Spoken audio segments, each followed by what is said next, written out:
Eu te faço andar, só me dá o resto de sopa.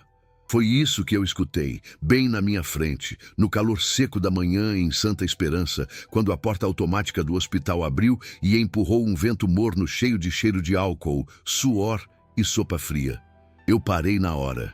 Não porque a frase era absurda, mas porque ela saiu da boca do menino mais franzino que já vi na vida. Joninha Ferreira, com o chinelo quebrado arrastando no chão áspero, segurando um copinho plástico com o resto de sopa quase sólida. Ele falava do jeito mais simples do mundo, como quem oferece uma ajuda pequena, quase boba. Mas o silêncio que veio depois não foi pequeno. Ele pareceu cortar tudo. Valdir Peçanha, o cadeirante, deu uma risada que fez até a macaqueira mais velha na portaria virar o rosto. Ele inclinou o corpo para trás, bateu a mão no braço da cadeira e disse que criança nenhuma cura gente grande. E eu, que estava a poucos passos, senti aquele riso subir pelas paredes do hospital, bater nos vidros e voltar mais forte, como se zombasse de qualquer esperança que ainda restava ali. O contraste era doloroso. Um homem adulto, pesado de descrença, rindo com crueldade, e um menino quase invisível, magro, roupa 3 números maior, oferecendo o que tinha, o resto de sopa. A movimentação ao redor seguia caótica. Ambulância estacionando torta, gente reclamando de calor, uma senhora desmaiada sendo abanada por 2 voluntárias. Mas naquele segundo, tudo pareceu desacelerar. Até o segurança Geraldo Mota, que sempre anda duro e apressado, parou a meia distância. Geraldo observava Joninha como quem reconhece algo que não sabe explicar. E eu senti que tinha alguma história ali, uma história que eu ainda não entendia. Eu me lembro perfeitamente do brilho estranho que passou no olhar de Joninha. Não era desafio, não era orgulho. Era como se ele tivesse certeza de algo que ninguém acreditava. E antes que eu pudesse pensar em dar um passo, antes mesmo de entender por que meu coração apertou daquele jeito, Valdir segurou os próprios joelhos, como quem tenta conferir se ainda sente alguma coisa. Mas ele só riu de novo, uma risada que não combinava com o medo escondido lá no fundo dos olhos dele.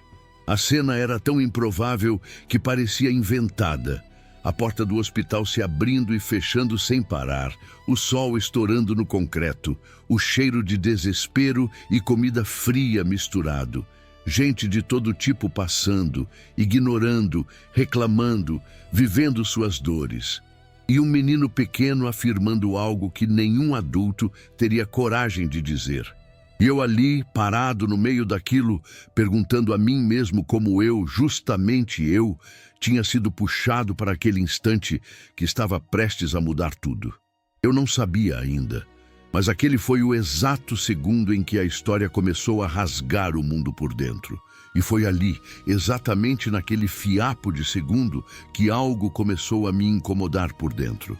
O riso de Valdir ainda ecoava pesado, mas o que me prendia não era ele. Era o jeito como Joninha continuava parado, firme, segurando o copinho de sopa como se fosse a coisa mais normal do mundo oferecer aquilo em troca de um milagre. Ele nem piscava, nem parecia notar a zombaria, só me olhava como se estivesse esperando que eu fizesse alguma coisa. E aquilo me deixou irritado. Não com ele, mas comigo. Eu senti o coração acelerar. E não era de emoção bonita, não, era raiva. Raiva de ver um menino tão pequeno se meter numa cena tão grande. Raiva de eu estar ali sem saber por quê. Raiva de ter sentido por um segundo que talvez ele acreditasse mesmo no que estava dizendo. E isso mexeu comigo de um jeito que eu não queria admitir. Porque lá no fundo, parte de mim pensou, e se ele não estiver brincando? Eu tentei desviar o olhar, como sempre fiz, quando a vida exigia mais de mim do que eu tinha para dar. Mas Joninha deu um passo tão lento, tão pequeno, que pareceu fazer mais barulho do que a porta automática do hospital. A roupa larga balançou no vento quente e os chinelos gastos arrastaram no chão como se marcassem um ritmo que só ele entendia. Ele levantou o copinho de sopa, oferecendo de novo, sem mudar o tom, sem drama, sem medo. E eu juro, Aquilo me desmontou por dentro e me armou por fora. Eu respondi torto, confuso, como quem tenta proteger o pouco de orgulho que ainda tem. Menino, você nem sabe o que está falando. Mas minha voz saiu trêmula, tremendo não de emoção, mas de incômodo. Eu não sabia se estava bravo por ele dizer aquilo ou por eu ter sentido um tremor estranho na barriga quando ele disse. Um incômodo que parecia empurrar minhas certezas para o canto. Valdir gargalhou mais uma vez. Uma gargalhada que parecia querer esmagar qualquer faísca de fé que sobrasse ali. Ele bateu as mãos nas rodas da cadeira e disse que milagre não vem de criança de chinelo arrebentado. E o jeito que falou aquilo parecia que tinha esmurrado o peito de Joninha. Mas não, quem sentiu fui eu, porque o menino nem se mexeu. Ele apenas olhou para Valdir com um silêncio que não era de submissão.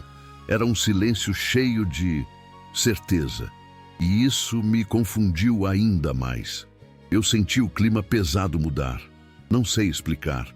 Foi como se o hospital inteiro tivesse prendido a respiração.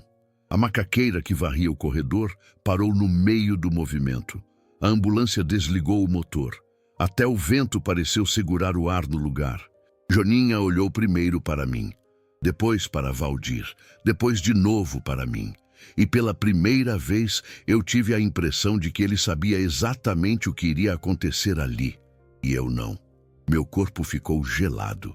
Meus pensamentos começaram a se atropelar. E um medo estranho subiu pela minha espinha, como se algo estivesse vindo e eu não pudesse impedir. Eu queria virar as costas, juro que queria. Mas minhas pernas não obedeceram. E quando Joninha deu mais um passo, ainda com o copinho de sopa na mão, a sensação ficou tão forte que eu tive que respirar fundo para não cambalear. Parecia que o chão estava esperando por alguma coisa. Que a cidade inteira de Santa Esperança estava esperando por alguma coisa. E é aqui que eu preciso te confessar uma coisa que até hoje me assusta lembrar. Naquele exato instante, antes de qualquer milagre, antes de qualquer explicação, algo começou a acontecer. Mas eu ainda não posso te contar o que foi. Só posso dizer que desse ponto em diante, nada mais fez sentido lógico. Nada. Inclusive, se você já viveu um momento em que tudo virou sem aviso, me conta nos comentários, porque eu preciso saber que não fui o único a sentir isso. E se quiser continuar comigo nessa história, que só fica mais intensa daqui para frente, se inscreve aí, porque você não vai querer perder o que aconteceu depois. Porque naquele segundo, entre a risada de Valdir e o silêncio de Joninha, o mundo inteiro pareceu parar. E foi aí que tudo começou a virar. Para você entender o peso daquele momento na porta do hospital, eu preciso voltar um pouco. Na verdade, eu preciso voltar bastante, porque eu não cheguei ali como alguém preparado para milagre. Eu cheguei como alguém cheio de buraco por dentro. Eu nasci em Itatiba do Sul, interior do Rio Grande do Sul, numa casa pequena de madeira que gemia quando o vento batia mais forte. Meu nome é Rodrigo Anselmo Duarte, mas por muito tempo eu achei que eu era só o Rodrigo que atrapalha, porque era assim que eu me sentia. Meu pai, seu Agenor, trabalhava descarregando caminhão na beira da rodovia. Minha mãe, Dona Helena, lavava roupa para os outros o dia inteiro, até a pele das mãos rachar. Minha infância tinha cheiro de sabão em barra e café requentado. A gente não passava fome todo dia, mas também não conhecia sobra. Eu lembro de acordar cedo, ainda escuro, ouvindo minha mãe rezar baixinho na cozinha, enquanto meu pai reclamava da dor nas costas. Eu fingia que dormia, mas escutava tudo. As contas atrasadas, o medo de faltar gás, o bilhete da escola dizendo que eu tinha ido sem material de novo. Na escola, eu era o menino magro demais, com um uniforme sempre um pouco diferente dos outros. Minha calça era remendada tantas vezes que parecia um quebra-cabeça. Eu tentava ser invisível, mas criança percebe tudo. Riam do meu tênis furado, da marmita sem mistura, do caderno com as folhas dobradas. Um dia um colega disse rindo: "Rodrigo, tu nasceu para ser o ajudante de alguém. Protagonista você nunca vai ser." Ninguém corrigiu. Ninguém defendeu. Aquela frase ficou morando dentro de mim como se fosse verdade. Eu gostava de olhar o céu.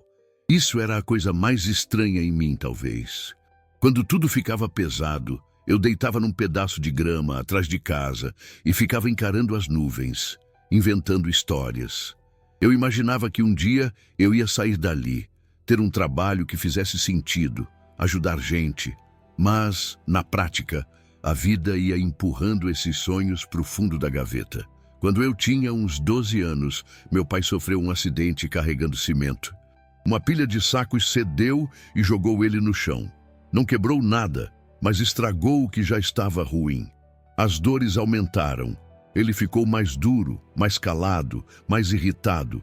E aí veio uma das frases que mais cortou meu peito.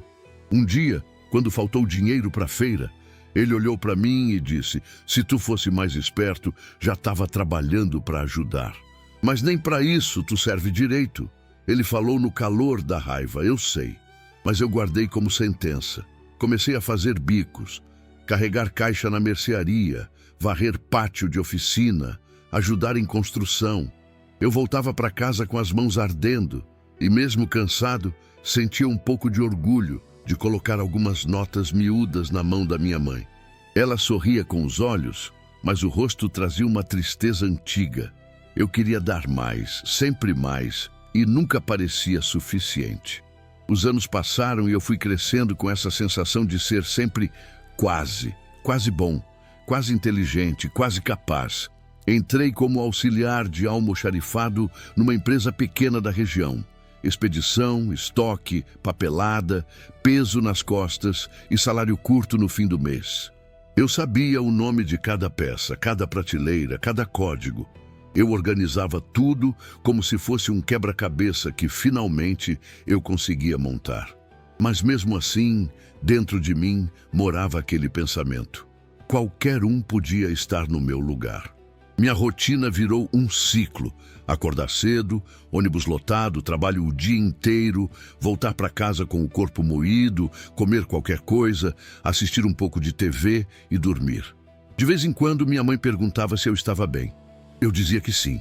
Era mais fácil mentir do que explicar esse cansaço que não era só físico, era um peso na alma. A primeira grande ferida emocional que eu lembro de verdade foi quando eu tentei algo diferente. A empresa abriu um curso simples de qualificação para formar supervisores internos. Eu estudei à noite, fiz anotação, tentei acompanhar. Pela primeira vez, eu cogitei que podia subir um degrau. No dia do resultado, eu cheguei mais arrumado. Esperei chamarem meu nome e não chamaram. No fim da reunião, o gerente, seu Mauro, me chamou num canto e disse: "Rodrigo, tu é gente boa, trabalhador, mas não tem perfil de liderança. Te encaixa melhor na base. A base precisa de gente como tu." Ele deu 2 tapinhas no meu ombro, como se fosse elogio. Eu sorri de volta por educação, mas por dentro era como se alguém tivesse trancado uma porta e jogado a chave fora. Depois disso, eu comecei a acreditar que minha vida ia ser aquilo e nada além. Empilhar caixas, guardar coisas dos outros, sonhar em silêncio e nunca ser o centro de nada. Era sempre eu organizando bastidores, ajustando prateleiras, limpando o que ninguém via. Quando alguém elogiava o setor, era o supervisor que recebia o crédito. Quando algo dava errado, a culpa vinha direto para mim. A família também não era um lugar de descanso. Meu pai foi ficando mais amargo com o tempo. A dor no corpo virou dureza nas palavras. Minha mãe sofreu um derrame leve e passou a andar com dificuldade. Eu olhava para ela e pensava como o mundo podia ser cruel com quem mais se doava. E lá no fundo, eu tinha medo. Medo de que um dia fosse eu naquela condição, dependente de outros, preso numa cadeira, ouvindo risos ao redor. Talvez por isso a cena com Valdir tenha me atravessado tanto. Eu conhecia bem a sensação de ser olhado por cima, de ser tratado como menos, de ser medido pelo olhar de alguém que se acha maior. Com o tempo, eu fui secando por dentro. Já não pedia nada para Deus, já não fazia planos. Eu me acostumei a viver num modo automático. Eu fazia o que precisava ser feito, cumpria horário, dizia: "Tá tudo bem", mesmo quando nada estava. Eu até ria às vezes, mas era um riso curto, sem raiz. O mais curioso é que, mesmo assim, eu sempre tive um jeito estranho de esbarrar em gente machucada. No ônibus, era a senhora com sacolas pesadas. Na rua, o morador de rua que pedia só para ser ouvido. No trabalho, o colega com problema em casa. Eu atraía desabafo sem perceber. E eu ouvia, sempre ouvi.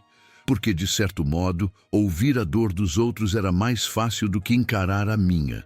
Nunca, em nenhum momento, eu me imaginei sendo instrumento de alguma coisa maior. Nunca pensei em milagre ligado a mim. Milagre era palavra distante, de filme, de igreja, de gente especial. Eu era só o Rodrigo do almoxarifado. O filho que quase deu certo, o homem que se contentava em passar despercebido. Até o dia em que a vida me puxou para Santa Esperança. Não foi por acaso, mas na época pareceu. Uma combinação de necessidade, viagem, um pedido de ajuda de um parente doente e, de repente, eu estava ali, naquela cidade quente, parado bem na entrada do hospital municipal, carregando anos de silêncio nas costas.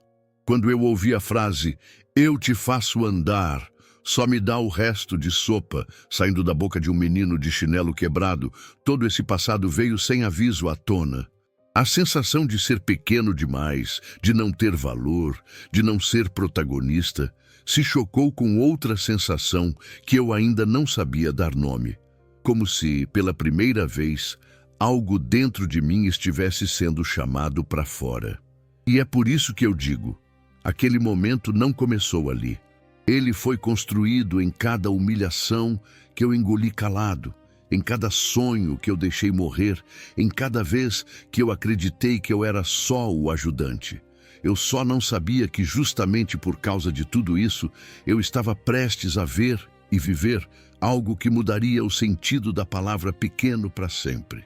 A verdade é que antes de parar na porta daquele hospital em Santa Esperança, eu já tinha desaprendido a esperar coisa boa da vida. Eu acordava, trabalhava e voltava para casa como quem cumpre pena. Por fora eu parecia calmo. Por dentro, eu era um posto de gasolina vazio. Depois que meu pai foi afastado do serviço, a pressão em casa aumentou. O aluguel da casinha em Itatiba do Sul apertava, o mercado subia, remédio era caro. Eu fazia hora extra no almoxarifado e, mesmo assim, parecia que o dinheiro escorria pelo ralo.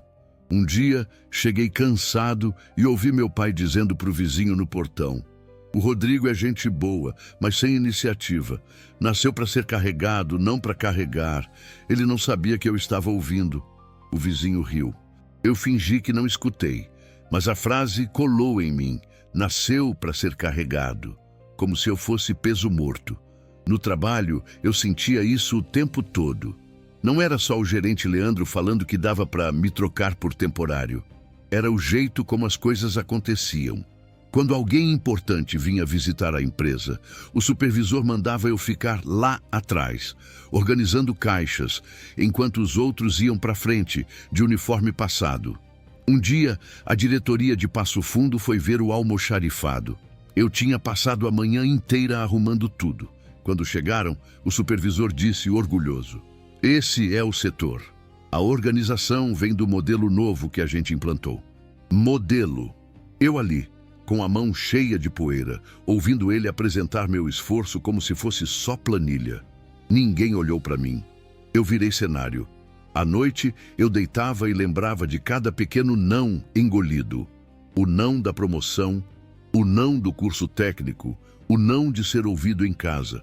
Para não parecer fraco, eu fazia piada de mim mesmo. Virou armadura. Eu me chamava de azarado profissional. Ria quando diziam que eu era bonzinho demais. Mas, no escuro do quarto, a verdade vinha crua. Eu me sentia pouco para tudo. Uma cena resumiu bem isso.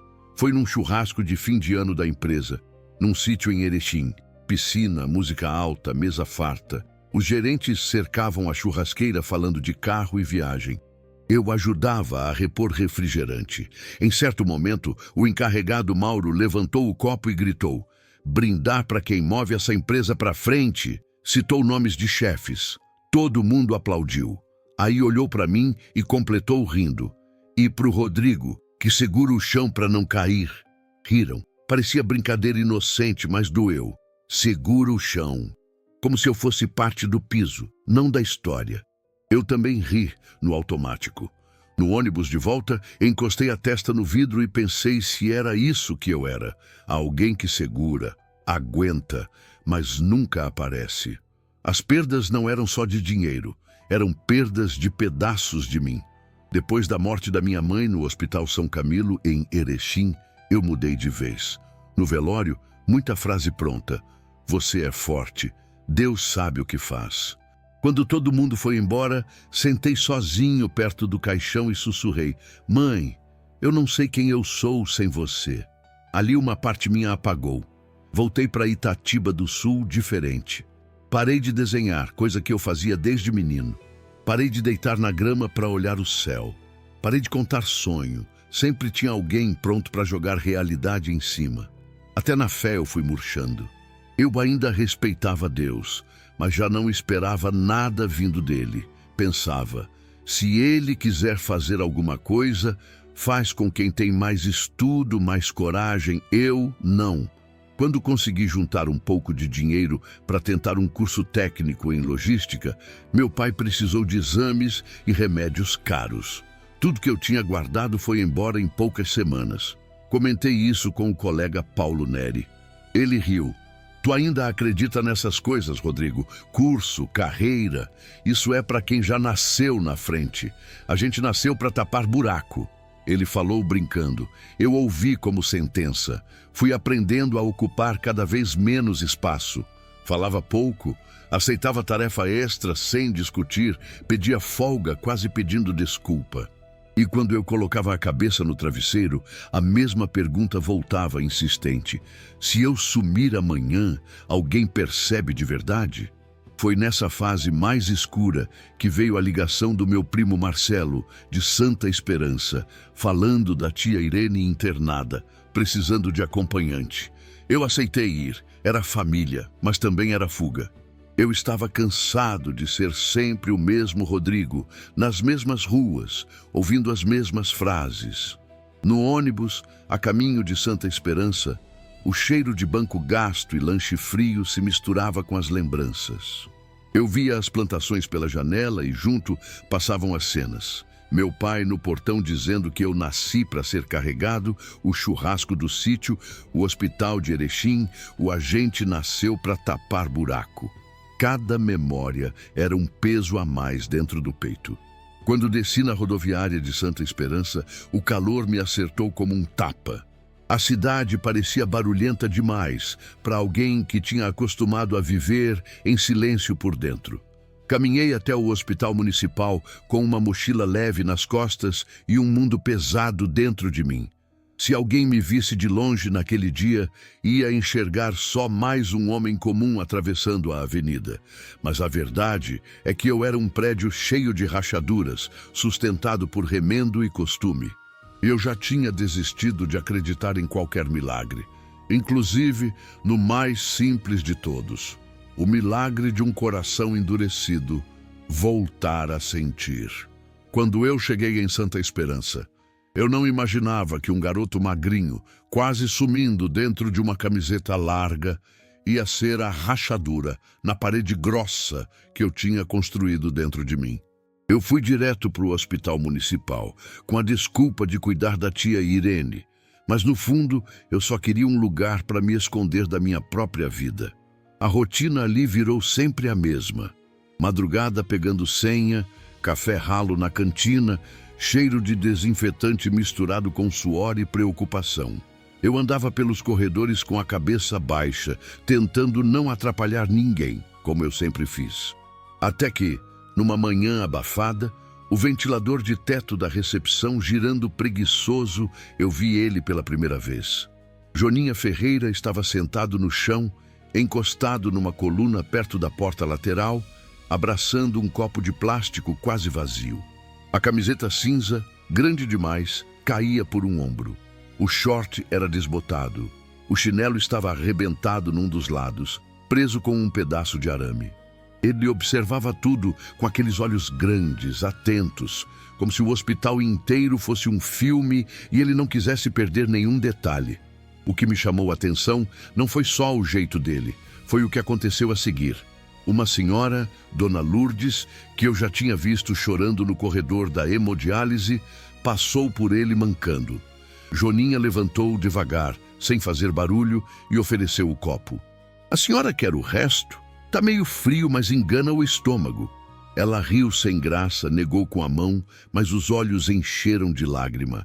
Aquele gesto simples, quase bobo, me acertou mais do que eu queria admitir. Quem dá o pouco que tem sem pensar, carrega algo diferente por dentro. E era justamente disso que eu mais fugia, de quem me lembrava que eu tinha parado de me doar.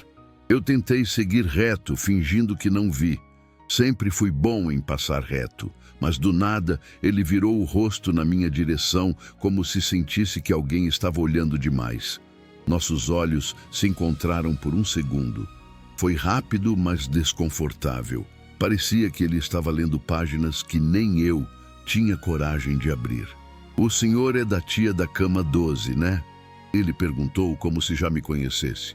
Eu travei. Como é que um menino que eu nunca tinha visto sabia onde a tia Irene estava? A voz dele era fina, mas firme. Não tinha medo ali. Tinha certeza. "Sou. Como é que você sabe?" Escapou de mim. Ele deu de ombros, como se não fosse grande coisa. "Eu escuto. As pessoas falam alto aqui, e eu presto atenção." Fiquei sem resposta. Senti uma mistura de vergonha e irritação.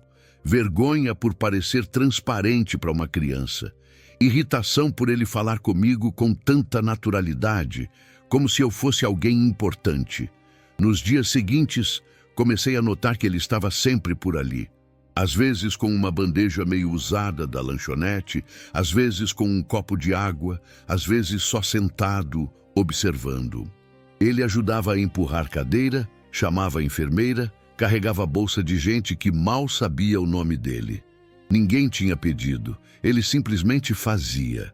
E quanto mais eu tentava ignorar, mais ele voltava a aparecer no meu caminho. Uma tarde, saindo do quarto da tia Irene, eu o vi no pátio externo, dividindo um pão francês murcho com um senhor de muletas. Ele não pegou o pedaço maior, pegou o menor. Riu de alguma piada simples e depois ficou olhando para o céu, como eu fazia quando era criança e ainda acreditava que sonhar adiantava alguma coisa. Aquilo me deu uma raiva estranha. Raiva de ver em outra pessoa o que eu tinha matado em mim. Eu pensei, esse menino vai se machucar. O mundo não perdoa quem é assim. Ao mesmo tempo, uma voz bem lá no fundo sussurrava, ou talvez seja justamente por isso que ele está aqui. Teve um momento em especial que eu não esqueço. Eu estava sentado num banco de plástico, cansado, cabeça latejando, quando Joninha parou na minha frente e falou, como se continuasse uma conversa que a gente nunca tinha começado. "O senhor sabe que não nasceu para ficar só carregando o peso dos outros, né?" Aquilo foi quase uma agressão para mim, porque era exatamente a frase contrária de tudo que eu tinha ouvido a vida inteira. Eu retruquei seco. "E você sabe que não é bom falar o que não entende, né, menino?" Ele não se ofendeu, não baixou a cabeça. Só deu um meio sorriso, desses que parecem mais dó do que deboche. "Eu entendo mais do que parece", respondeu. "Tem gente que anda, mas por dentro tá mais presa que qualquer cadeira." Ele disse isso e foi embora, arrastando o chinelo, como se tivesse falado sobre o tempo. Eu fiquei travado naquele banco, com uma mistura de vontade de chorar e de mandar ele calar a boca. Era como se alguém tivesse aberto, com uma frase, um armário cheio de coisas que eu guardava faz anos.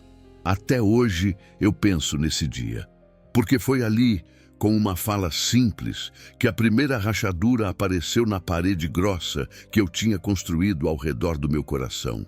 E às vezes eu fico me perguntando, se você estivesse no meu lugar ouvindo isso de um menino de chinelo quebrado, você levava a sério?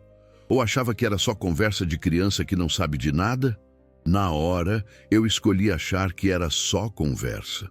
Me levantei, empurrei a sensação para longe e fui cuidar da tia. Mas, por mais que eu tentasse, aquela frase não saiu mais de dentro da minha cabeça. Eu só não imaginava que aquele garoto, que eu tentei diminuir dentro da minha própria lógica, seria o mesmo que, dias depois, ia falar uma outra frase na porta do hospital. Uma frase tão absurda, tão improvável, que ia colocar tudo o que eu acreditava sobre mim mesmo de pernas pro ar. A partir daquele dia em que Joninha me disse que tem gente que anda, mas por dentro tá mais presa que qualquer cadeira, eu comecei a tentar evitá-lo. Mas quanto mais eu evitava, mais ele aparecia. E isso me deixava inquieto, irritado e, no fundo, assustado. Era como se o garoto enxergasse coisas que eu mesmo tentava esconder de mim. Os encontros começaram a acontecer de forma tão natural que pareciam coincidência, mas coincidência demais cansa. Na fila da triagem, eu o via encostado na parede, com aquele jeito de quem está lá e não está. Os enfermeiros passavam apressados, pacientes reclamavam, um cheiro de álcool misturado com desespero pairava no ar. E lá estava ele, como se fizesse parte da estrutura do hospital. Uma vez percebi que ele observava a forma como eu respirava. Isso mesmo, a maneira de respirar. E comentou sem sequer olhar para mim. O senhor prende muito o ar para dentro. Parece que está segurando o mundo no peito. Aquilo me incomodou profundamente. Quem ele pensava que era para falar assim? Eu me virei de lado, fingindo que não ouvi, mas a frase ficou ali, pulsando. Outra vez, perto da lanchonete, eu estava tomando um café ralo, tentando ficar acordado depois de uma noite inteira acompanhando a tia Irene. Joninha chegou devagar, trazendo 2 pães meio amassados. Ele colocou um na minha frente sem pedir permissão. Toma, para o corpo não apagar antes do coração. Eu empurrei o pão de volta, seco. Não preciso disso. Ele só deu de ombros. Ninguém precisa. Mas ajuda. A forma simples como ele falava me desmontava. E eu odiava isso, porque me fazia sentir pequeno, transparente, como se todas as minhas máscaras construídas ao longo de anos fossem feitas de papel. E então começaram os conflitos externos. Pessoas ao redor começaram a perceber que eu estava diferente, mais silencioso, mais atento. E ninguém lida bem quando alguém foge do papel que está acostumado a ocupar. O primeiro a olhar torto foi o primo Marcelo, que me hospedava temporariamente em Santa Esperança. Um dia, quando cheguei mais tarde do hospital, ele reclamou. Tu tá estranho, Rodrigo. Desde quando tu conversa com um moleque de rua? Isso pega mal. Eu quis responder, mas não sabia o quê. Porque eu mesmo não entendia por que sentia aquela necessidade estranha de prestar atenção em Joninha. E, se eu não entendia, como é que eu ia explicar? No hospital, as coisas também começaram a pesar. No corredor 3, uma atendente chamada Daiane vivia reclamando de mim. Dizia que eu atrapalhava, que eu ficava vagando de um lado para o outro, e ela não estava totalmente errada. Eu realmente andava mais, olhando as pessoas, observando as interações, tentando entender aquele nó que apertava meu peito. O senhor está perdido? Ela perguntou um dia com sarcasmo. Não, respondi, mas minha voz falhou. Era verdade. Eu não sabia mais quem eu era ali, nem fora dali. E como se já não bastasse a pressão emocional, uma série de pequenos fracassos começou a se acumular. Um exame da tia Irene foi perdido por culpa de um funcionário apressado, mas ele disse que eu não tinha entregue. Eu sabia que tinha, mas não tinha como provar. Outra vez, fui pedir uma informação sobre troca de leito e o enfermeiro me tratou como se eu fosse ignorante, me mandando não atrapalhar o fluxo. Esses pequenos cortes, dia após dia, vão drenando a gente. Eu tentava ser forte, mas cada palavra atravessada, cada olhar de desprezo me fazia lembrar do Rodrigo que a vida inteira ouviu que não servia para muito. E como se o mundo tivesse combinado, minhas mágoas antigas começaram a voltar. O churrasco do sítio, o supervisor me usando como piso, meu pai dizendo que eu nasci para ser carregado. cada lembrança virava uma pedra no meu estômago. E em vez de fugir delas, parecia que tudo me empurrava para elas de novo. O pior momento foi quando encontrei o segurança Geraldo Mota conversando com Joninha, num canto perto da porta de carga. Geraldo era um sujeito calado, forte, daqueles que raramente demonstram emoção. Mas com o menino, o olhar dele mudava. Era um olhar de reconhecimento, quase de respeito. Como se soubesse algo que eu não sabia. Aproximei-me devagar, sem querer atrapalhar, mas ouvi a última frase que o segurança disse. Tu apareces sempre quando precisa, né, guri? Joninha riu. Um riso leve, de quem sabe exatamente o que está fazendo. Eu senti meu coração acelerar. Ira, medo, ciúme. Eu não sei. Eu só sei que algo dentro de mim queimou. Por que aquele segurança durão falava com ele daquele jeito? Porque parecia que todo mundo via algo no menino, menos eu. E foi aí que percebi uma coisa que me assustou. Eu queria entender Joninha, mas ao mesmo tempo eu tinha medo do que essa resposta ia exigir de mim.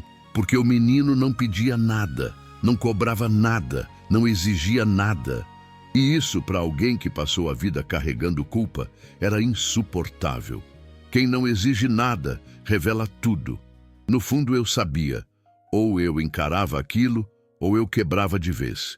E naquele dia específico, quando Joninha olhou para mim de longe, como se estivesse me chamando sem palavras, eu senti que estava chegando perto de um limite. Como se tudo que eu vinha evitando a vida inteira estivesse prestes a desabar sobre mim. Eu só não imaginava que o que viria depois ia arrancar o chão dos meus pés de um jeito que até hoje eu tremo quando lembro. Eu descobri isso numa manhã de chuva fina, daquelas que não lavam nada, só deixam o mundo mais pesado. O pátio do hospital estava úmido, o chão cheio de marcas de sapato, e o ar tinha cheiro de roupa molhada e café requentado. Eu tinha ido até a lanchonete comprar um salgado barato, mais por costume do que por fome. A cabeça doía, o corpo doía, a alma. Essa eu já nem sabia como descrever. Foi aí que eu vi a cena. Dona Lourdes, a mesma senhora da hemodiálise, estava sentada num banco de concreto perto da entrada lateral. O lenço na cabeça, o corpo curvado, as mãos tremendo levinho. Ao lado dela, um pratinho com arroz branco, quase frio, e um pedaço minúsculo de frango. Era tudo o que ela tinha conseguido pegar naquele dia. De longe dava para ver que era pouco até para uma criança, quanto mais para alguém em tratamento. Do nada, Joninha apareceu. Molhado de chuva, a camiseta ainda mais pesada no corpo, segurando um pão francês inteiro e um copo com leite ralo. Sem ninguém mandar, sem ninguém observar oficialmente, ele caminhou até ela, como se já soubesse o que precisava fazer. A senhora comeu? Ele perguntou simples. Comi o que deu, respondeu Dona Lourdes, tentando sorrir. Ele olhou para o prato dela, olhou para o pão dele. Eu juro, dava para ver a fome nos olhos do menino. Ele era magro demais para não sentir. Mesmo assim, ele rasgou o pão no meio, ficou com a parte menor e colocou a parte maior no pratinho dela, ao lado do arroz. Fica melhor com algo para enganar a tristeza, ele disse, como se estivesse falando de tempero. Ela tentou recusar, mas ele insistiu com uma naturalidade que doía. Se eu comer tudo sozinho, o gosto fica ruim, completou. Ele não fez discurso, não falou de fé, não pediu nada em troca. Só dividiu. O pão, o leite, o pouco. E ficou ali, sentado do lado dela como se fossem família. Eles comeram em silêncio. De vez em quando, trocavam um olhar e um sorriso pequeno, cansado, mas de verdade. Eu assistia de longe, encostado numa coluna, com meu salgado inteiro na mão. Um salgado que custou caro para mim, mas que, comparado àquele gesto, parecia um luxo. E ali, naquele corredor úmido, alguma coisa começou a rasgar por dentro de mim. Me veio um pensamento que eu não queria ter. Quantas vezes eu poderia ter dividido algo simples com alguém e não dividi? Um pão, um ouvido, um abraço, um tempo. Eu me lembrei da minha mãe, da maneira como ela partia o pouco que tinha e de como, depois que ela se foi, eu fui ficando econômico demais, até com o pouco de carinho que ainda morava em mim. Senti um nó subir na garganta. Não era só emoção bonita, não. Tinha vergonha misturada. Vergonha de perceber que um menino com chinelo arrebentado estava praticando sem esforço aquilo que eu tinha enterrado sob camadas de cansaço e orgulho ferido. Mais tarde, naquele mesmo dia, vi outra cena que me desmontou de um jeito diferente. Um paciente novo, seu Raimundo, chegou bravo, gritando com todo mundo, xingando enfermeira, reclamando da fila. Eu, por reflexo, já me fechei por dentro. Gente estourada sempre me lembrou meu pai nos piores dias. Eu prontamente pensei, mais um que acha que o mundo deve tudo para ele. Foi então que notei Joninha de novo, parado num canto, olhando para o homem como quem olha para uma criança que está com medo. Ele se aproximou devagar, esperando uma brecha entre um grito e outro, e falou baixinho, quase num segredo. Se o senhor gritar demais, o coração fica mais cansado que o corpo. Seu Raimundo virou para ele, pronto para estourar de novo, mas travou no meio. Os olhos ficaram cheios d'água. Ele sentou na cadeira mais próxima, respirando pesado, e de repente, em vez de gritar, começou a chorar. Ninguém entendeu direito. Eu tampouco. Mas uma coisa ficou clara para mim.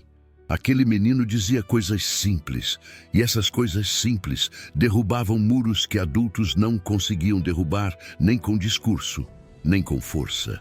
Eu voltei para o quarto da tia Irene com a cabeça girando. Sentei na cadeira ao lado da cama, olhei para o soro pingando devagar e pensei, o que é que está acontecendo comigo? Eu, que sempre me defendi do mundo com silêncio, ironia e ceticismo, estava começando a ser atingido por gestos tão pequenos que, se eu contasse, muita gente ia achar exagero. Naquela noite, deitei na cama improvisada da casa do Marcelo e encarei o teto manchado de infiltração.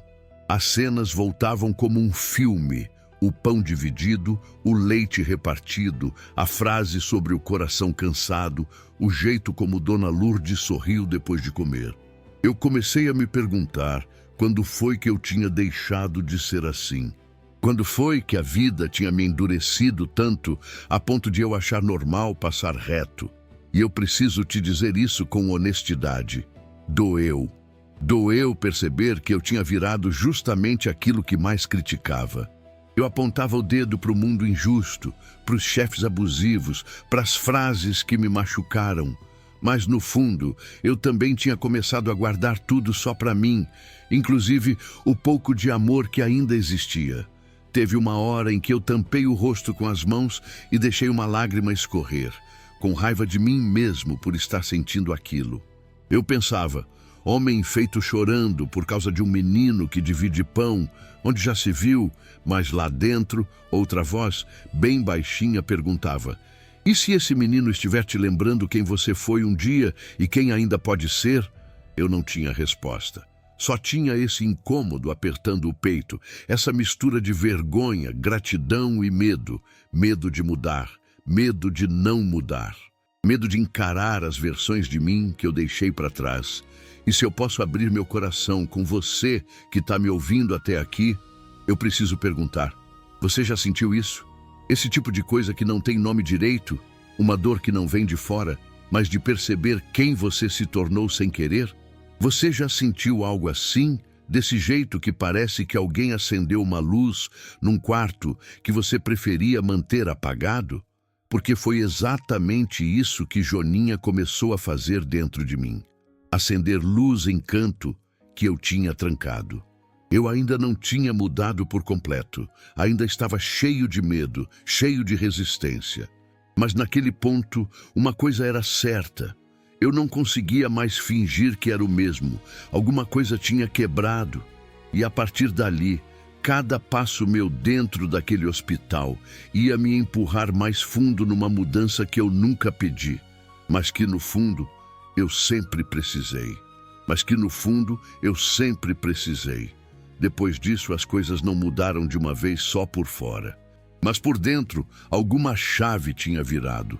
Eu comecei a reparar em detalhes que antes passavam batido. A moça da limpeza, Dona Cida, que varria o corredor cantando baixinho para não chorar.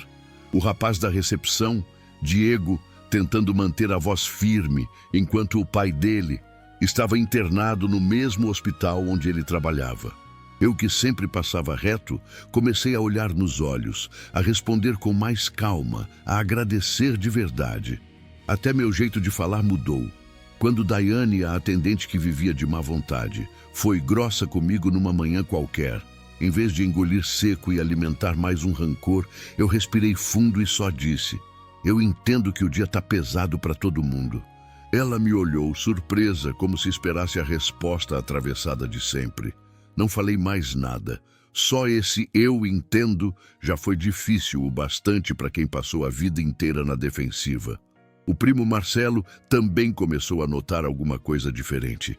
Em casa, à noite, enquanto a TV fazia barulho no fundo, ele comentou: "Tu tá mais quieto." Mas não é aquele quieto pesado de antes. Tá diferente. Tá menos duro.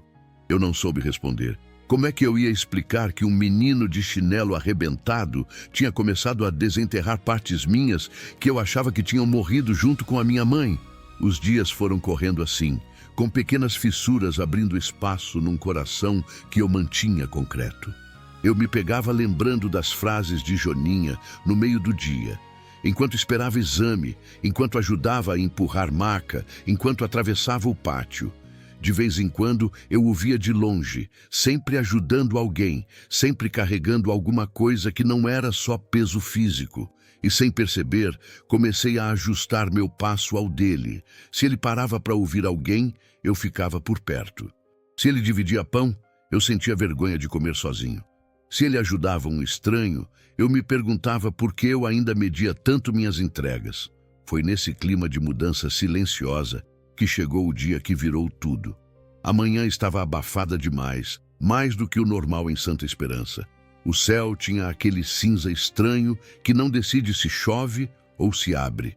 A entrada do hospital parecia ainda mais lotada. Gente em cadeira de rodas, gente apoiada em muleta, criança chorando, ambulância chegando.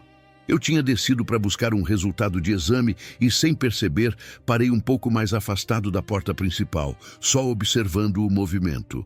Foi quando vi Valdir Peçanha pela primeira vez, antes daquela frase que você já conhece. A cadeira de rodas parecia pequena para a quantidade de raiva que ele carregava no corpo. Ele falava alto, reclamava de tudo, da rampa, do tempo de espera, da cadeira, da vida. A esposa, Lúcia, ao lado, encolhida, tentava acalmar, mas era como se as palavras dela batessem numa parede. Valdir tratava todo mundo por baixo. Mandou o atendente calar a boca.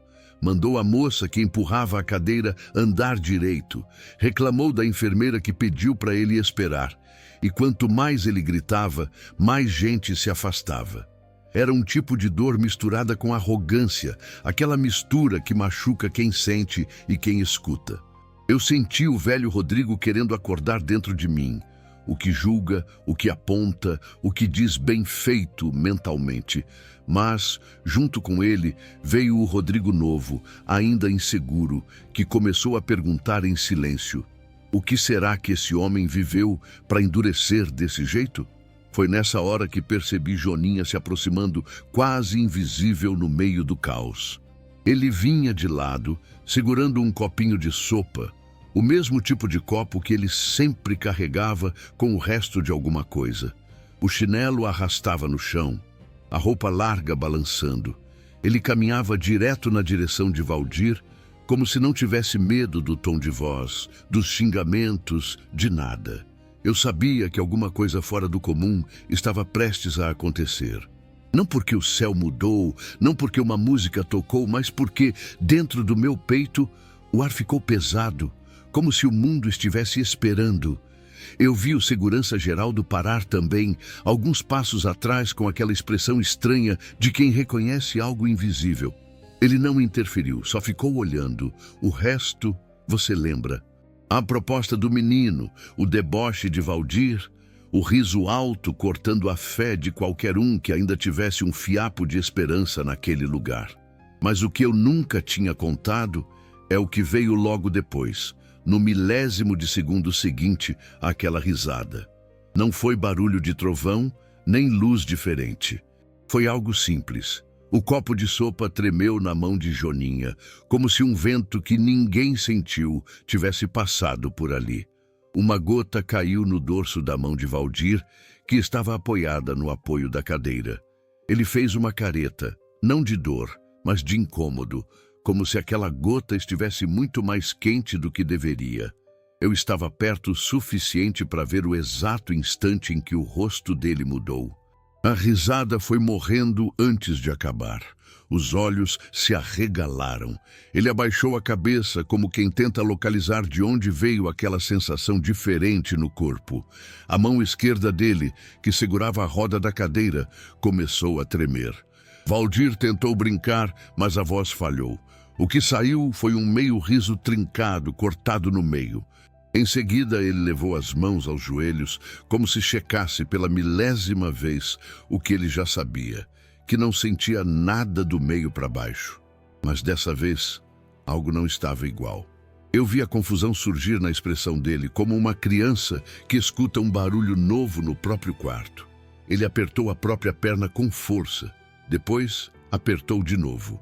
Olhou ao redor, procurando alguém para confirmar que aquilo não era coisa da cabeça dele. Ninguém estava entendendo. Só eu, Geraldo e Joninha tínhamos visto o começo de tudo. O silêncio começou a tomar conta da entrada do hospital. Gente que passava parou. O barulho da cidade pareceu diminuir um pouco. A esposa de Valdir, que estava acostumada a empurrar aquela cadeira sem esperar nada diferente, segurou o encosto com mais força. Então, lentamente, como se o tempo tivesse decidido andar em câmera lenta, Valdir moveu o pé direito. 1 milímetro. Quase nada, mas o suficiente para ele próprio sentir. O suficiente para ele perder todo o ar do peito de uma vez. Ele soltou um som que eu nunca vou esquecer. Não era grito, não era choro, não era riso. Era uma mistura de espanto e medo. Os olhos dele se encheram de lágrimas na mesma hora. Ele tentou falar, mas a voz não saía. Testou o outro pé. Mais um movimento. Pequeno, inseguro, mas real. Como se o corpo estivesse lembrando de um gesto antigo, enferrujado, esquecido. Eu não pensei. Pela primeira vez em muito tempo, eu não calculei, não pesei, não analisei. Eu só estendi a mão e toquei o ombro de Valdir. Foi instinto. Um impulso que veio de um lugar que eu não sabia que ainda existia dentro de mim. No momento em que minha mão encostou nele, um calor subiu pelo meu braço. Não daqueles que queimam por fora, mas daqueles que acordam por dentro. Valdir levantou o rosto devagar, encontrou meu olhar e por um segundo tudo ao redor sumiu. Era só eu, ele, Joninha de pé na frente e o mundo suspenso. Eu vi, nos olhos daquele homem acostumado a mandar, algo que nunca tinha visto antes. Medo de ser pequeno. Lentamente, segurando no braço da cadeira, ele começou a se erguer. Primeiro um movimento trêmulo, depois outro, como se cada centímetro fosse uma batalha entre o não tem jeito que ele carregou por anos e o e se tiver, que nasceu ali, de repente. Quando finalmente os pés dele tocaram o chão com firmeza, um murmúrio correu pelo grupo que se formava ao redor. A vergonha veio logo depois. Não vergonha do milagre, vergonha da risada. Vergonha de ter tratado o pequeno como nada. Vergonha de ter zombado de quem ofereceu o pouco. Ele não olhava mais para Joninha do mesmo jeito. A arrogância derreteu do rosto dele como água escorrendo. O homem que, minutos atrás, ria alto na cadeira, agora tremia em pé, com as pernas ainda frágeis, mas sustentadas por uma força que ele não sabia explicar. A inversão de forças era clara. O mais alto tinha sido rebaixado. O mais invisível tinha sido exaltado. Ninguém falava, mas todo mundo sentia. Geraldo, o segurança, se aproximou um pouco, com os olhos marejados, encarando Joninha com aquele respeito silencioso. Era como se ele confirmasse, sem palavras, algo que só ele e o garoto sabiam há mais tempo. Algo sobre aparições discretas em momentos certos. Algo sobre justiça que não passa por papel nem carimbo. E eu, com a mão ainda no ombro de Valdir, entendi que aquela cena não era só sobre um homem voltando a andar. Era sobre tudo que ela representava. O homem que ria do pequeno agora dependia da mão do pequeno para não cair. A cadeira, que parecia trono de reclamação, virou lembrança de um orgulho que não fazia mais sentido. No meio daquela entrada de hospital público, com chão sujo, barulho de ambulância e cheiro de sopa fria, algo aconteceu que nenhum de nós ali tinha merecido. Mas todos nós precisávamos ver. O arrogante foi encolhendo por dentro. O humilde, sem crescer de tamanho, ficou gigantesco aos olhos de quem tinha coração para enxergar. E enquanto Valdir tentava dar seus primeiros passos em anos, com o corpo ainda vacilante e a alma em escombros, eu percebi que não era só ele que estava se levantando. De algum jeito que eu não sei explicar, uma parte minha também se ergueu naquele dia. A parte que acreditava que nada nunca mudaria. Ali, na frente de todo mundo, a justiça do destino não veio como castigo, mas como espelho. E ninguém saiu daquele lugar do mesmo tamanho que entrou. Quando Valdir finalmente se colocou de pé, mesmo trêmulo, mesmo inseguro, algo mudou no ar. Não era só surpresa. Era como se todos ali tivessem visto uma porta abrir onde, por anos, só havia parede. E eu senti isso primeiro no peito, como um estalo silencioso que mexeu na minha respiração. A esposa dele, Lúcia, começou a chorar sem conseguir esconder. Chorava com as mãos no rosto, mas chorava também com o corpo inteiro, como se estivesse liberando anos de dor acumulada. Quando ela olhou para mim, os olhos estavam tão vermelhos quanto os meus. E do jeito mais frágil do mundo, ela disse: Eu não sei o que aconteceu, mas obrigada. Obrigada por não ter deixado ele cair. Eu quis responder alguma coisa, mas não consegui, porque naquele momento eu sabia muito bem, não tinha sido eu. Eu só tinha sido canal, um fio, um ponteiro que se move quando outra força empurra. Mas a gratidão dela me atingiu como se eu tivesse segurado o mundo nas mãos. Valdir, ainda segurando meu braço, tentava se estabilizar. E o que veio em seguida foi algo que eu nunca imaginei testemunhar. Ele pediu perdão. Não sussurrou. Pediu em voz alta, como quem sabe que precisa se limpar do peso que carregou. Eu tratei vocês mal. Eu tratei todo mundo mal. A voz dele tremia como as pernas. A vida me deixou duro, mas não precisava ser desse jeito. As pessoas ao redor, que antes desviavam do caminho dele, agora se aproximavam devagar. Não para ver o milagre, mas para ver o homem que estava sendo reconstruído ali, em pedaços, na frente de todos nós. E foi, ao observar aquilo, a arrogância ruindo, a humildade florescendo, que algo dentro de mim fez uma curva que eu nunca tinha feito antes. Porque enquanto Valdir tentava dar os primeiros passos, eu percebi que também estava dando os meus, não com as pernas, mas com o coração. Naquele fim de tarde, quando já tinham levado Valdir para a avaliação médica e o burburinho diminuía, eu saí do hospital pela entrada lateral. Me apoiei na parede quente, respirei fundo e senti pela primeira vez em muitos anos que eu não estava quebrado. Eu estava despertando. Foi nesse momento que eu tomei a decisão que mudaria o rumo de tudo. Eu disse para mim mesmo, em voz baixa: eu vou voltar amanhã. Mas não só pela tia, vou voltar para ajudar quem não tem ninguém. Era loucura. Quem sou eu para ajudar? Eu que passei a vida carregando a sensação de ser menos. Eu que engoli tantas humilhações que aprendi a fingir que não precisava de ninguém. Mas havia uma chama acesa e ela pedia para ser seguida. No caminho até a casa do primo Marcelo, as luzes da rua pareciam mais vivas. Eu observava as pessoas passando, cada uma com seu peso, e sentia algo que eu não lembrava sentir: vontade de estar disponível. de ser útil de um jeito diferente, não empilhando caixas, não organizando estoque, mas oferecendo presença. No portão de casa, Marcelo percebeu minha expressão. Tá com cara de quem viu fantasma, brincou. Eu só respondi, acho que vi, mas era um fantasma meu. Ele não entendeu, claro, nem eu entendia direito, mas naquela noite, deitado na cama, olhando o teto manchado de infiltração, eu não consegui dormir. A cena toda passava de novo na minha cabeça. A risada de Valdir, a firmeza de Joninha, o mundo parando, os pés se mexendo, o pedido de perdão. E no meio de tudo isso, aquela sensação quente dentro de mim, como se alguém tivesse colocado as mãos no meu peito e dito, agora é você que precisa se levantar. No dia seguinte, antes mesmo do sol nascer por trás das árvores grandes da Avenida Central, eu já estava vestido para sair. Não tinha ninguém me obrigando, não tinha promessa, não tinha cargo, uniforme, salário.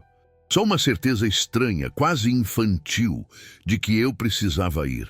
Quando cheguei no hospital, o segurança Geraldo me olhou de lado, com um sorriso curto, como se já esperasse minha volta. Sabia que tu vinha, disse ele, ajeitando o cinto. Gente que muda por dentro não espera convite. Eu não respondi. Mas a frase dele ficou marcada, como todas as outras que estavam moldando essa nova versão de mim. Passei por pacientes que eu não conhecia, por médicos apressados, por histórias que eu ainda não tinha ouvido. Mas algo estava diferente. Eu caminhei por aquele corredor como quem finalmente encontrou um lugar para existir. Não como espectador, mas como parte. E é curioso pensar nisso agora. Mas naquele exato momento, enquanto eu andava pelo hospital com o coração cheio de medo e coragem ao mesmo tempo, uma pergunta começou a ecoar dentro de mim. E eu só te faço porque tô te contando tudo sem esconder nada. Se fosse você, se alguém que te feriu, te humilhou, te diminuiu, se arrependesse de verdade na sua frente, você perdoaria? Porque foi exatamente essa pergunta que abriu espaço para minha grande decisão. E foi essa decisão que me levou direto para o próximo momento da história. O momento em que eu finalmente descobri quem eu era e quem eu podia ser. Sem perceber, as semanas foram passando depois daquele dia na porta do hospital. Não teve música de fundo, nem placa brilhando no céu dizendo, a partir de hoje tudo mudou. Foi mais sutil que isso. Foi como quando a chuva para de repente e você só percebe porque o som no telhado some e o silêncio parece outro.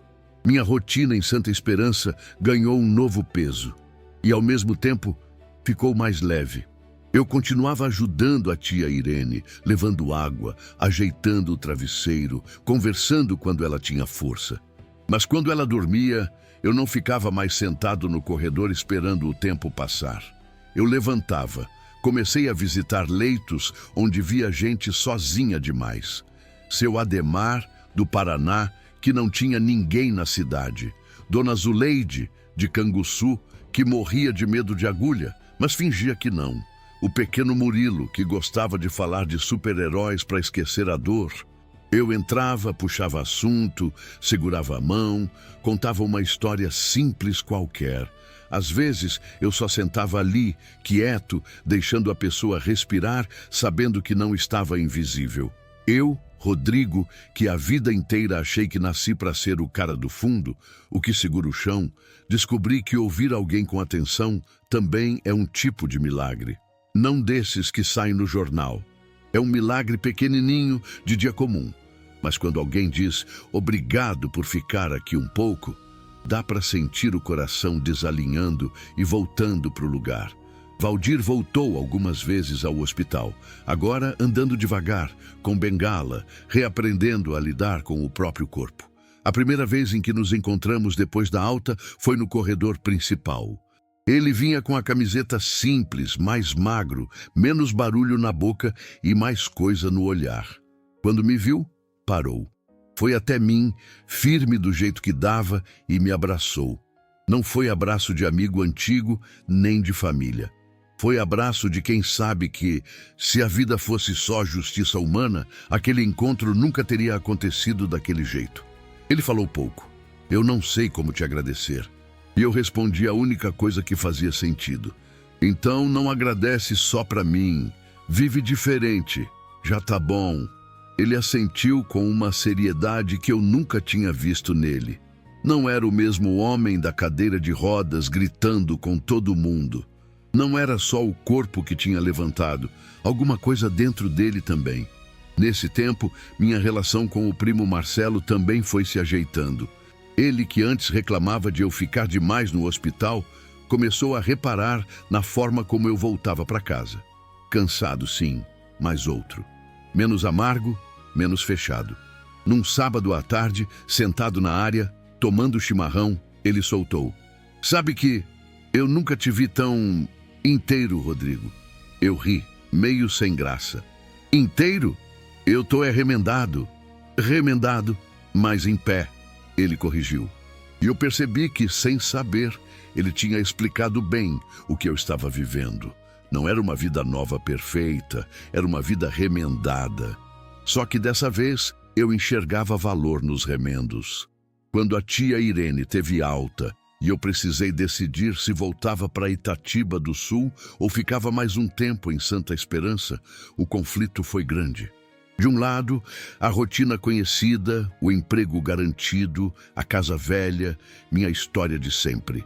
Do outro, o hospital, as pessoas, o chamado silencioso de continuar ajudando.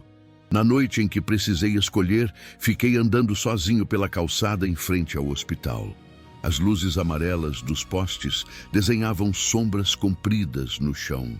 Eu olhava para o prédio e lembrava de tudo que tinha acontecido ali. A primeira vez que vi Joninha, o pão dividido, a frase sobre gente que anda por fora e tá presa por dentro, os pés de Valdir tocando o chão. Foi ali, com o coração apertado e o céu sem estrela, que eu decidi eu ia voltar para minha cidade, sim, mas não para ser o mesmo. Ia negociar folgas, ia cortar outras coisas, ia me organizar. De algum jeito, eu ia continuar voltando a Santa Esperança, nem que fosse de tempos em tempos, só para estar com quem estivesse sozinho. Eu não sabia como, não sabia com que dinheiro, não sabia se iam me chamar de louco. Eu só sabia que, se eu ignorasse esse chamado, eu ia me trair. E enquanto eu tomava essa decisão, me veio uma pergunta que até hoje me acompanha, e eu vou te abrir isso, porque faz parte de quem eu virei. Você já sentiu que, mesmo com medo, mesmo sem ter tudo planejado, tinha um sim gritando dentro de você, pedindo para ser ouvido? Porque foi isso que aconteceu comigo naquela calçada. E eu sei que, se eu tivesse dito não, eu teria continuado vivo. Mas por dentro, eu ia seguir apagado. O tempo passou. Meses depois, voltei a Santa Esperança com menos bagagem nas costas, mas com mais história dentro do peito. O hospital já não era um lugar estranho, era quase uma segunda casa. Eu reconhecia rostos, sabia horários de visita, cumprimentava gente pelo nome. Não tinha crachá, não tinha função oficial, mas eu sabia que meu lugar ali era real. E foi numa dessas voltas, numa manhã quente demais para ser primavera, que tudo se encaixou de novo no mesmo ponto onde essa história começou. Porta automática abrindo e fechando, cheiro de sopa fria vindo da lanchonete, gente cansada indo e vindo, o sol batendo forte no piso da entrada. Eu estava lá, em pé, já não mais como o Rodrigo apagado que chegou pela primeira vez, mas como alguém que tinha visto coisas demais para fingir que não acreditava mais em nada. Foi quando ouvi, outra vez, a voz fina e firme de Joninha cortando o barulho. "Eu te faço andar, só me dá o resto de sopa." Naquele segundo, tudo que eu vivi até ali, minha infância em Itatiba do Sul, as humilhações do trabalho, as frases que me diminuíram, o abraço de Valdir, a lágrima de Dona Lourdes, as noites olhando para o teto, as vezes em que quase desisti de mim mesmo, tudo se alinhou num só ponto. Era como se o tempo tivesse dado a volta inteira, só para me trazer de novo ali, agora preparado, para ver o que eu não teria condições de enxergar antes. E mais uma vez, o mundo segurou a respiração. E naquele instante, quando Joninha repetiu a frase que rasgou meu mundo pela primeira vez, eu entendi que nada daquilo era coincidência. Eu estava exatamente onde precisava estar. Vivaldir, agora mais firme, mais humano, parando no meio da multidão, olhando para o menino como quem revê o próprio passado.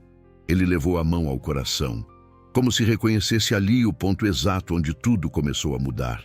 Joninha sorriu daquele jeito calmo, quase secreto, e olhou para mim. Um olhar simples, mas tão profundo que parecia dizer: agora você entende. E eu entendia. O milagre maior não foi o pé se mexendo, nem o homem se levantando. O milagre foi o coração, o dele, o meu, e talvez o seu também agora. Porque quando um menino com chinelo quebrado tem mais coragem que um adulto cheio de certezas, a vida se reorganiza. A justiça do destino não é vingança, é revelação. Ela mostra quem realmente era grande o tempo todo e quem precisava aprender a se abaixar. E agora, olhando para você, eu preciso te dizer, nada muda lá fora se a gente não deixa algo mudar aqui dentro. Se essa história te tocou, mesmo que só um pouco, abre espaço dentro do peito. Às vezes, o impossível começa num gesto que parece pequeno demais. Se quiser continuar caminhando comigo nessas histórias de vida, de queda e de renascimento, se inscreve no canal. Ativa o sininho para não perder nenhuma dessas jornadas que fazem a gente lembrar quem somos de verdade. E antes de ir, me conta nos comentários que você chegou até o final. Eu vou ler cada um. Agora tem mais 2 histórias aparecendo aí na sua tela. Clica e assiste agora.